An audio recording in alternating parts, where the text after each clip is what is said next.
Eu conheci o projeto através da minha diretora, que chegou no dia normal de aula perguntando se a gente queria ir numa reunião em Cantagalo, que ia acontecer. Aí nisso eu topei a ideia e fui. Quando cheguei lá eu pensei que ia ser mais uma daquelas reuniões chatas que toda escola vai. Mas chegou lá, foi bem legal, porque apresentaram pra gente o projeto e que a gente tinha que colocar num cartaz o que a comunidade onde a gente vive estava necessitando na hora. E a gente montou um projeto, nisso a gente pensou que esse projeto não ia dar em nada e acabou quando chegou na escola a gente apresentou e todo mundo topou. Então, quando a gente pensou assim, vamos fazer uma trilha, a gente pensou assim, nossa, vai ser muito fácil, só entrar num lugar e caminhar e falar sobre as histórias. Mas a gente encontrou algumas dificuldades, que foi pedir autorização, pessoas para limpar a trilha. E esse é o Gilmar que vai ajudar a gente. Eu vou limpar a trilha ainda. E vai limpar a trilha ainda, para deixar bem bonitinha, para a gente poder caminhar.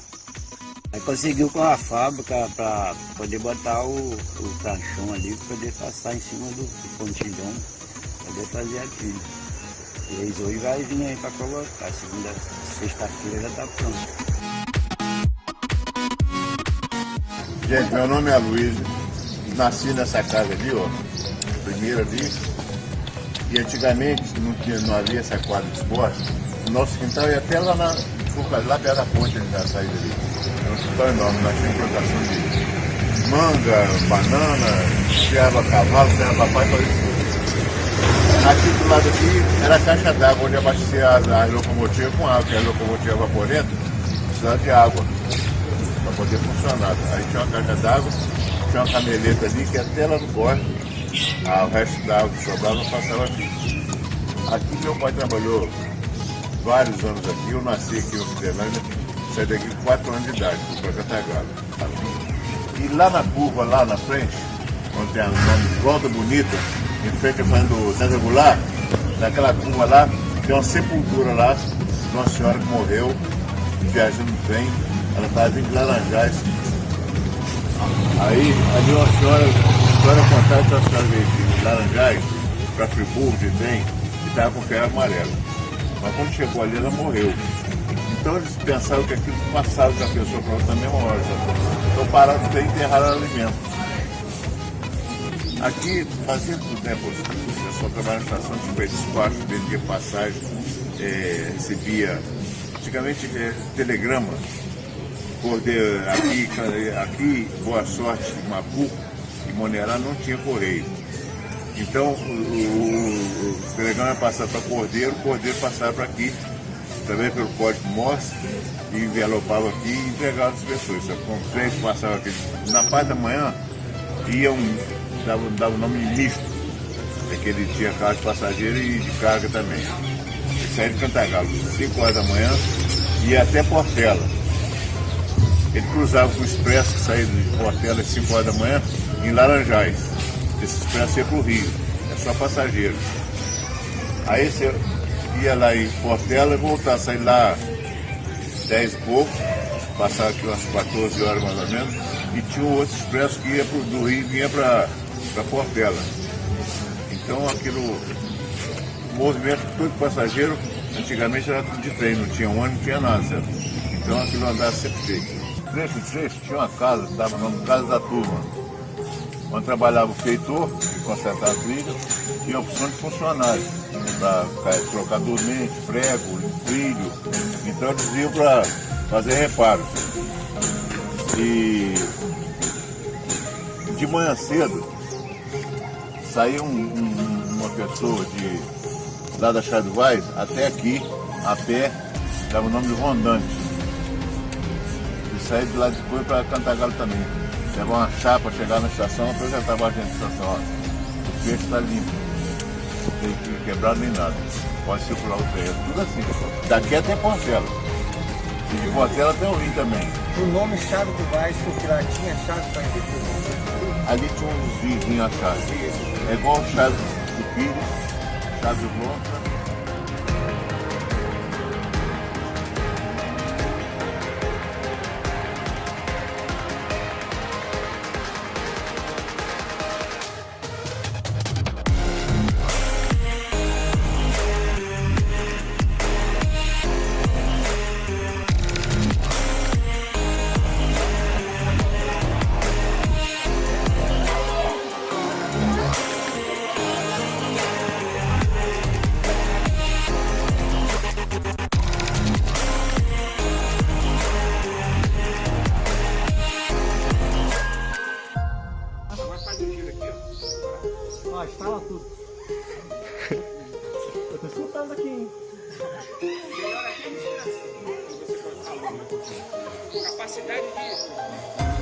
virar melhor. Volta agora, ó.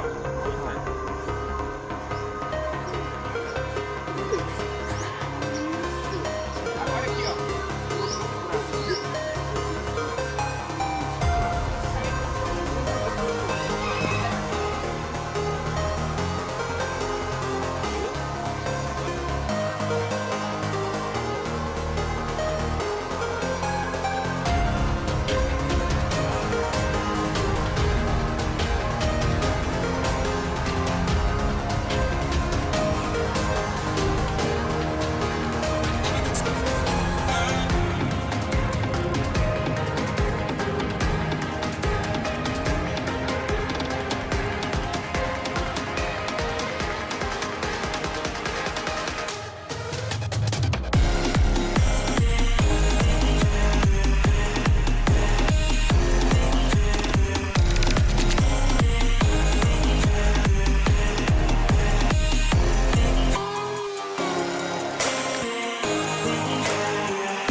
Queria fazer um projeto que incluísse todos esses faixas etárias. E o outro foi a questão de a gente falar sobre as ferrovias e sobre o Euclides da Cunha, ou seja, falar da história de Euclidelândia. Porque eu acho que é uma coisa que a gente precisa preservar. E como outras pessoas como o Bosco e o Aloysio falou sobre as ferrovias, eles vão falar sobre o Euclides da Cunha. Aparentemente parece que todo mundo já está meio que cansado de falar sobre o Euclides da Cunha, parece que é meio fadigante. Eu acho que todo mundo já ouviu falar, pelo menos, de Euclides da Cunha aqui. Mas a gente quer destacar a importância dele para a história do Brasil, da época dele e do Brasil de hoje. O Brasil estava vivendo um período após a monarquia. E eu acho que o presidente na época era Prudêncio de Moraes, não era? Isso, Prudêncio de Moraes. E tinha as questões. O Brasil na época estava centralizado no Sudeste, que era Minas, São Paulo, Rio, pela falta da economia. E os outros estados estavam meio que esquecidos, eu posso dizer assim, como o Nordeste. Como até hoje ele é assim, né? O Nordeste estava meio esquecido. Estava sob seca, sob miséria, estava com escassez de alimento. E lá surgiu um grupo de pessoas que queriam melhorar a expectativa de vida deles. Que eram, eu acho que no interior da Bahia. No interior da Bahia, né? E eles queriam, era contra o alto dos impostos, essas coisas. Na época que lançou que proclamou a República ela já veio logo assim, meio que mal instaurada. Ela veio com altos impostos. Tipo assim, o povo mais pobre ficou meio que sobrecarregado sobre essas coisas. Então eles ficaram meio que pesados e foram esquecidos. Ou seja, eles carregavam o Brasil nas costas, mas eram esquecidos. E esse povo, eles achavam assim que a República talvez seria para ele uma coisa ruim. Assim, não no sentido de ser monárquico, mas no sentido assim, a República é praticamente uma coisa do anticristo, que era a revolta de Canudos, que ficou conhecida, foi um movimento religioso e social, não foi monárquico, não foi contra a República. O grupo que foi liderado por Antônio Conselheiro, ele liderou essas pessoas para montar arraiais. As pessoas meio que abandonavam as fazendas, abandonavam a civilização para procurar nos arraiais, longe da República, uma vida melhor, que a República não estava dando meio que atenção para eles. E aí, lá quando estava na mídia, aqui no Sudeste, onde o governo estava priorizando, houve um certo boato de que essas pessoas eram monárquicas e a República tinha acabado de ser instaurada. Então o governo não queria assim voltar para a monarquia. Então logo acharam que essas pessoas eram pessoas que eram a favor da monarquia e queriam que acabasse a república. E nessa época, Antônio Conselheiro, ele era um beato, acho que a maioria das pessoas sabe. Ele pregava a salvação da alma, ele falava sobre pessoas, como é que eu falo?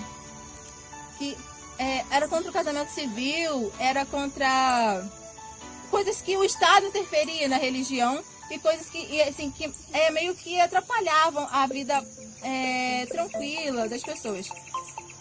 Na época, o governo, ele querendo manter essa história de que quando a gente sabe que quando um povo ele se revolta contra as questões sociais, geralmente o governo ele treme, ele tem medo das pessoas que se revoltam contra as coisas ruins.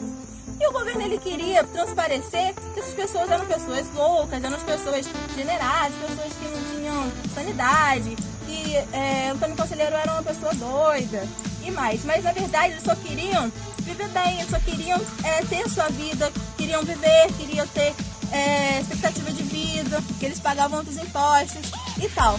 Na época, mandaram quem para poder acompanhar todo esse povo e trazer para o Sudeste, para todo o país, a imagem de que eles eram loucos. Quem foi? Euclides da Cunha, que nasceu aqui em Tudelândia. E ele teve essa função. Ele foi para lá e acompanhou os acontecimentos e as pessoas pensavam assim, bom, Euclides da Cunha sendo um renomado jornalista, obviamente ele vai pegar e vai falar que, não, eles são loucos sim, eles são doidos sim, eles são isso, são aquilo. Mas quando Euclides chega lá, quando ele faz a segunda visão sobre Canudos, ele relata que eles eram só pessoas que queriam uma melhor condição de vida. Então, Euclides da Cunha, ele quebra esse protocolo de não deixar se manipular pelo governo, pela mídia, pelos falsos boatos. Euclides da Cunha ele foi importantíssimo. Ele descreve na sua obra Os Sertões tudo que o povo de Canudos priorizava na época, que era só expectativa de vida e não boatos. Então ele foi importante. A sua obra foi considerada Os Sertões obra-prima do pré-modernismo. E eu acho que é muito importante a gente saber sobre ele. Acho que o livro dele, Os Sertões, é meio difícil de entender, porque é uma linguagem meio rebuscada. Eu particularmente, eu comparo Euclides da Cunha com Aloysio de Azevedo. Eu até achei engraçado isso. Por quê? Aloysio de Azevedo, quando estava na época do romantismo, que era onde as pessoas idealizavam o casamento, idealizava as outras coisas, os homens, as mulheres, endeusava todo mundo. O romantismo fazia isso. Aí veio o naturalismo de Aloysio de Azevedo e Machado de Assis, realista, e quebrou com esse protocolo e mostrou, bom, não é isso tudo, não é esse Deus, o casamento, tudo, não é nada disso. Tem seus lados ruins, o país tem seus lados ruins. E o Euclides da Cunha, eu acho que ele faz isso. Ele mostra a realidade das coisas, entende? Mas só que numa linguagem mais rebuscada, como Orbilac, como Machado de Assis, mas num entendimento naturalista. E isso é importante nós sabermos, porque ele representa muito bem o nosso lugar. E tipo assim, a gente foi para São Paulo, lá as pessoas têm o túmulo dele, né? Lá tem um túmulo dele. E lá as pessoas fazem rituais em cima, dançam em cima. Lá ele é visto como um deus. E aqui a gente quase não valoriza a história dele. Então a gente está querendo buscar um pouco mais para valorizar também. Sim. É verdade. E lá você pode ver em Minas, você pode ver em São Paulo, que tem várias cidades com o nome de Euclides da Cunha. Tem faculdade de Euclides da Cunha, em Cantagalo tem colégio de Euclides da Cunha. Então, por que a gente não vai valorizar uma pessoa que tem um nome tão renomado lá fora? Tinha até um bate-boca e tal. Aí meu pai na época, foi para Cantagalo, e o advogado é o doutor César. Que sobrenome dele? César Goulart. Aí falou, não, ninguém vai mexer em nada lá, ninguém vai tirar fonte nenhuma. E, graças a Deus, a gente não deixou, bateu o pé e está aí até hoje. Entendeu? E a gente, aqui, ó, onde está aqui embaixo, aqui, ó, isso aqui era poço de primeiro, a gente pulava assim de cima de mergulho. E a água não sujava, porque era fundo, isso aqui era fundo. Era fundo, isso aqui era água. Agora, infelizmente, né, com essa falta de água aí, essa coisa toda, só tem assim um pouco de lama, vamos dizer assim, passa muito pouca água. A gente chegava aqui, tinha peixe aqui, a gente tratava de peixe aqui, pegava, pescava. Tá? Segundo os mais antigos, lá depois daquela árvore assim, eles lavavam ouro. Realmente lá tem tipo um piscinão, uma coisa assim, mas tem que procurar algumas pessoas mais antigas, porque eu não sei como é que essa água chegava lá, como é que ela passava ali. Sei que ela ia ali, tem um monte de estrutura de pedra lá em cima, até na árvore lá, entendeu?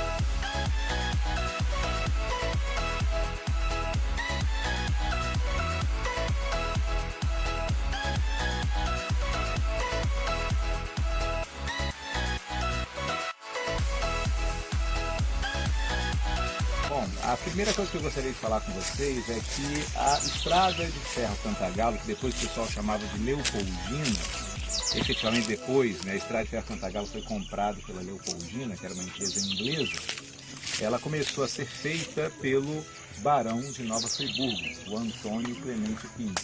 Isso em meados do século XIX. Mas o barão de Nova Friburgo, o Antônio Clemente Pinto, já atuava nessa região aqui desde o início do século XIX. Ele veio para aqui atraído pela possibilidade do ouro, né? Ele mandou faiscar ouro aqui, em Euclidelândia. Mas essa empresa não teve um resultado muito bom. E ele, como um grande capitalista, ele diversificava os seus investimentos. Então, o primeiro capital grande que ele conseguiu, ele era chamado de comerciante de grosso trato, ou seja, ele comercializava um grande volume de mercadorias. E a primeira mercadoria em grande volume que ele comercializou foram escravos. Então ele começou a faiscar ouro aqui, não colocando a mão na massa, obviamente, contratando gente para explorar para ele. E concomitantemente com isso, ou seja, ao mesmo tempo, ele começou a traficar escravos para essa região. Ele era o maior traficante de escravos para a região de Cantagalo, né?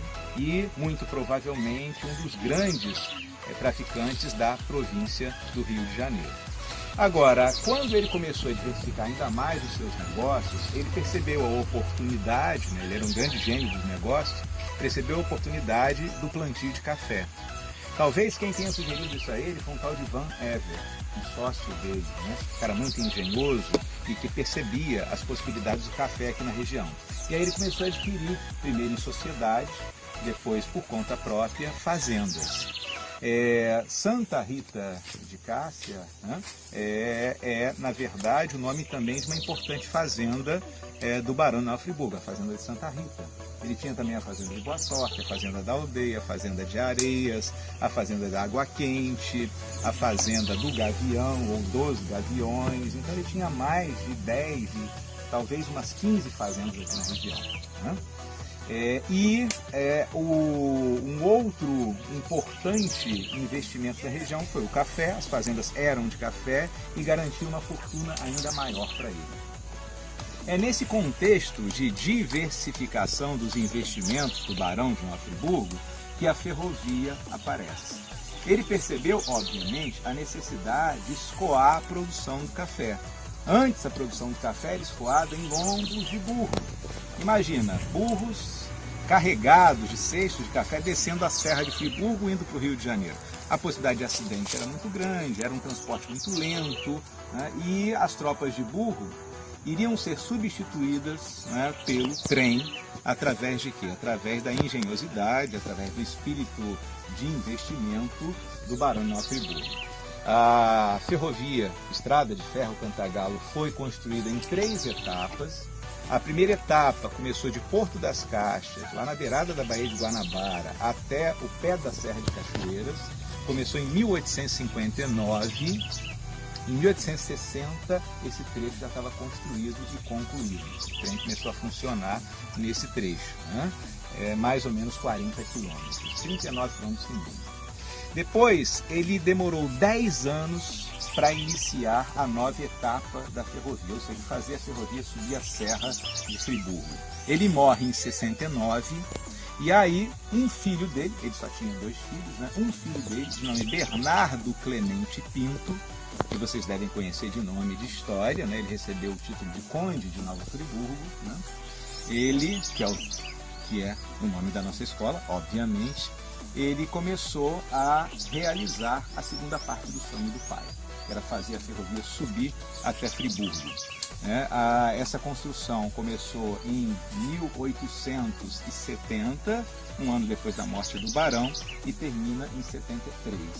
Então, em 73, a ferrovia chega a Friburgo, um grande banquete, com a presença de Dom Pedro II, e, através disso, o então doutor Bernardo Clemente Pinto recebe o título de barão de Nova Friburgo, com honras de grandeza, por ter feito esse segmento da ferrovia. O terceiro segmento, que depois chega até Euclidelândia, começou antes da inauguração do segundo, começou em 1872. E aí foram mais 3, 4 anos para que a ferrovia chegasse até Macuco. Quando chegou até Macuco, começaram a construir os outros ramais.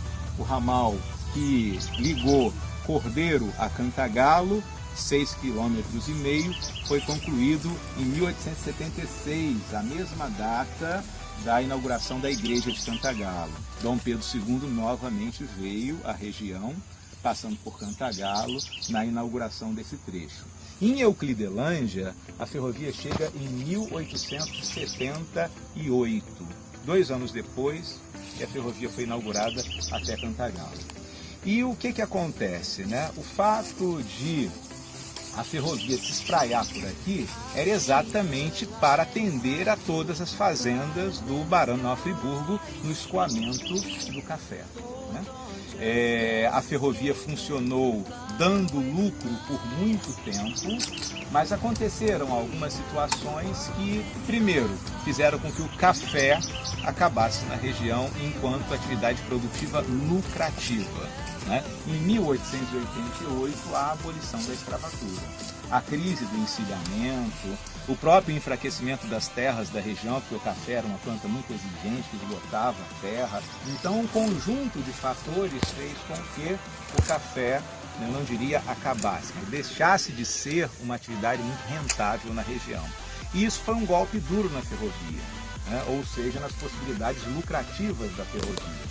A ferrovia depois, ainda com o Bernardo Clemente Pinto vivo, ainda com o Barão de Nova Friburgo vivo, ele recebe, só para abrir um parênteses, o título de Conde, né? 3 meses antes da abolição da escravatura, porque ele e seu irmão, filhos do Barão de Nova Friburgo, eles libertaram os escravos das fazendas deles aqui da região 3 meses antes da abolição da escravatura, na esperança de que os escravos ficassem para continuar trabalhando na fazenda. Isso não aconteceu, foi mais uma pancada que os Clemente Pinto tiveram em termos econômicos.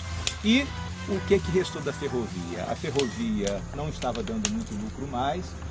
O clã dos Clemente Pinto, Bernardo Clemente Pinto, Barão e depois Conde de Nova Friburgo, não estava conseguindo mais pagar os seus compromissos, e a ferrovia, portanto, foi transferida para Leopoldina. É por isso que o pessoal fala até hoje, né? A ferrovia da Leopoldina, a estrada de ferro Leopoldina, porque a Leopoldina, que era um grupo dominado por capital britânico, ou seja, inglês, comprou toda a extensão, que foi construída primeiro pelo Barão, depois pelo Conde de Nova Friburgo.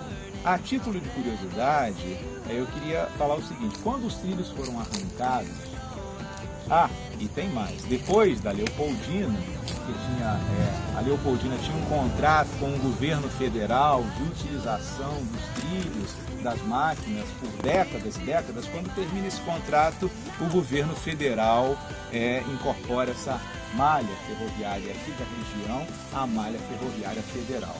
Então aí a estrada de ferro, que antes era a estrada de ferro Cantagalo, depois a estrada de ferro da Leopoldina, virou a estrada de ferro federal, da rede ferroviária federal. Em 1964, os trilhos começaram a ser arrancados, na data da subida dos militares ao poder, do golpe militar. E aí, sob o argumento de que o ramal era deficitário, ou seja, dava prejuízo, os trilhos começaram a ser arrancados. De Portela para cá, vinha um trem e era o último trem, porque ele vinha recolhendo os trilhos. O curioso é que esse ramal entre Euclidelândia e Boa Sorte sobreviveu por mais um tempo.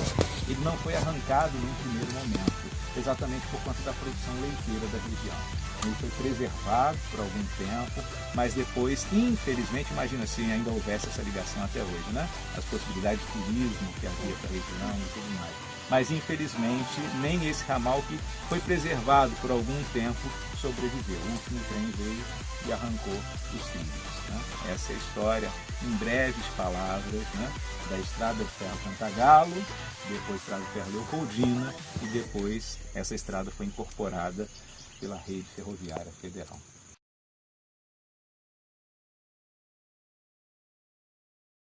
Nós estamos aqui com o assessor de cultura do município, Matheus, e a gente queria saber a impressão dele sobre a primeira trilha Histórias nos Trilhos.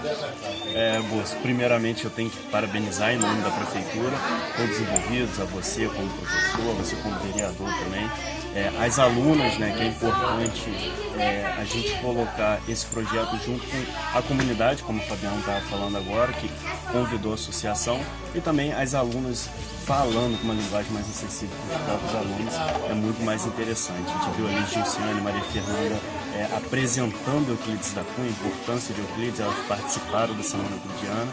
Então é muito bacana e o percurso bem light, não é nada pesado, nada difícil de fazer. Tá de parabéns, resgatando a história, resgatando um pouco da estrada, da ferrovia, né, falando um pouco sobre isso. Então tá todo mundo de parabéns, muito interessante. A gente agradece a sua presença e, para fechar, a gente queria falar que essa é mais uma iniciativa do Colégio Estadual Nova Friburgo para incrementar a questão histórica, a questão também, né, dos alinhavos que a gente tem que fazer, escola, comunidade, escola, instituições da comunidade, e não só por conta disso, mas por ser também esses projetos uma forma muito importante de incentivar toda a parte pedagógica da escola. Então a gente agradece a sua presença e vamos à próxima trilha. Gabi foi uma das pessoas que participou da nossa trilha. Gabriele, o que você achou da nossa trilha? Cara, eu achei muito interessante a iniciativa de vocês, ainda mais pelo fato de vocês terem participado da Semana Euclidiana e a partir de lá, ter várias ideias e tal, para enriquecer o nosso local, o nosso distrito, pelo fato de Euclides ter nascido aqui e ser tão esquecido pela comunidade, que ele sabe valorizar. Ana Luísa foi uma das integrantes que fez a trilha e ela vai falar um pouco o que achou sobre a trilha. Como eu já havia dito na entrevista anterior que elas fizeram comigo, eu achei muito interessante porque faz com que os jovens, as crianças e os idosos do nosso local acabam se interagindo, vindo caminhar, conhecer sobre a história do nosso lugar e do Brasil em si. Foi muito legal. Espero que tenha outras vezes, pra gente ir um pouquinho mais além dos trilhos. E é isso aí. Esse é a Luísa, ele falou no começo da trilha sobre as ferrovias, que ele já trabalhou aqui, não só aqui em outros lugares também. Ele vai falar um pouquinho o que achou sobre a trilha. Olha, o passeio muito proveitoso, estragou um pouco foram os carrapatos, né? Todo mundo saiu correndo. Mas o restante, o lanche que foi servido aqui muito bom. E a minha esposa não quer chegar aqui perto de jeito nenhum. Ela tem um ciúme de gás, só porque eu tô perto de uma menina bonita aqui, ela tem ciúme. Mas foi muito bom o passeio, tá? Gostei muito. As meninas todas são muito simpáticas e foi muito proveitoso, né? Essa é a Maria, ela também participou da trilha e ela vai falar um pouquinho de como aconteceu e se ela gostou. Pode. Eu gostei muito da caminhada, do convite de vocês, muito obrigado, apesar de que a mãe dela passou lá e me convidou. E eu vim com todo o prazer, com toda a alegria, tá? Gostei muito de ver vocês falarem, como gosto de ver vocês falarem. E quando fizer uma festinha no colégio, que fosse para algumas pessoas, que não me esqueça de convidar, que eu gosto muito do colégio. Estudei lá e trabalhei. E Steve também estudou, formou. Então é um colégio que eu sinto muitas saudades, tá bom? Eu estou muito agradecida por tudo. Muito obrigada pelo convite. Vamos lá. Eles são as pessoas que moram neste lugar e eles queriam saber o que vocês acharam dessa trilha. Então, foi uma experiência, né? Foi a primeira vez que teve essa experiência aqui. E é uma situação, assim, muito positiva, né? Uma turma, eu espero que venha mais, né? Quer saber da cultura local, né? História da ferrovia. É muito importante. Eu acho que vocês só têm a ganhar, tá? Todos vocês que não vivenciaram essa época, mas que agora, através da visita em campo, né? Estão resgatando esse pouquinho da história da ferrovia, quando passava o trem aqui. Foi pena que não deu para ir até na senzala lá, que vocês iam gostar, que lá é muito bonito. E na próxima, quem sabe, de repente vai até o final lá onde que é o túnel, que é muito bonito todo o percurso. Mas infelizmente não deu, né? Mas na próxima... Parabéns para vocês. A gente só tem que agradecer vocês.